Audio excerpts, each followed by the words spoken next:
Sirang-sira ang laro ni Devin Booker dahil sa depensa ni Jordan Goodwin, puring-puri ni Coach JJ Redick.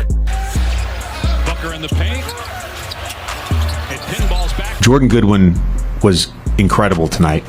Patuloy naman sa mainit na outside shooting si Gabe Vincent, leading scorer sa bench ng Lakers. To the corner, Vincent.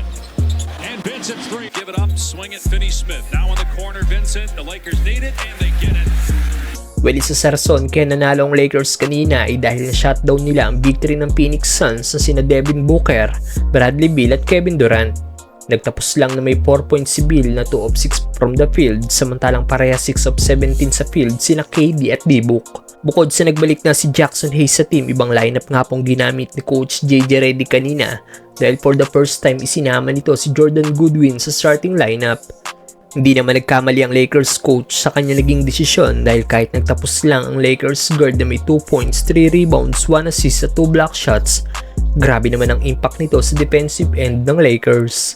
Ayon nga kay Coach JJ Redick after ng game, never judge a player base lang sa box score dahil kahit may 2 points at 4 fouls si Jordan Goodwin, sobrang nakakabilib daw ang ipinakita nito. Si JJ daw ang nag-set ng tone ng Lakers. Never judge a player based solely on his box score. Jordan Goodwin was incredible tonight. He set the tone for us. Narito ang defensive highlights si Jordan Goodwin laban sa Phoenix Suns. Grabe kaagad ang hustle ni Goodwin habang nakatingin ang lahat sa tira ni Luka.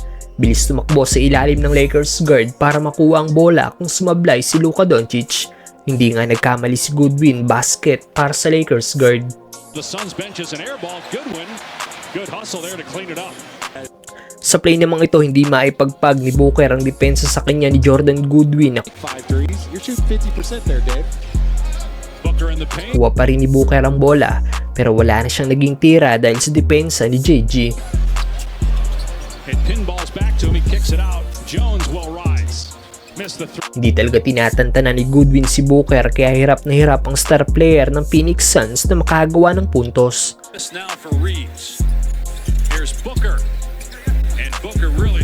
Sipag talaga ng nasabing Lakers guard, taon niya si D-Book na ipinasa na lang ang bola sa kanyang kakampi dahil struggling talaga siya sa depensa ni Goodwin. Tamang habol lang si Goodwin kung sino ang may hawak ng bola. Nahype naman si JG matapos niyang mabutata si Kevin Durant na nauwi sa pag-turnover ng Phoenix Suns. Ganda rin ang inilaro ni Gabe Vincent, siya ang naging leading scorer sa bench ng Lake Show with 9 points, shooting 3 of 5 sa 3-point area. Maging si Kevin Durant ay hindi nagawang maiskura ng depensa ni Gabe Vincent. 15 games left to try and figure out what they're going to do this season. And right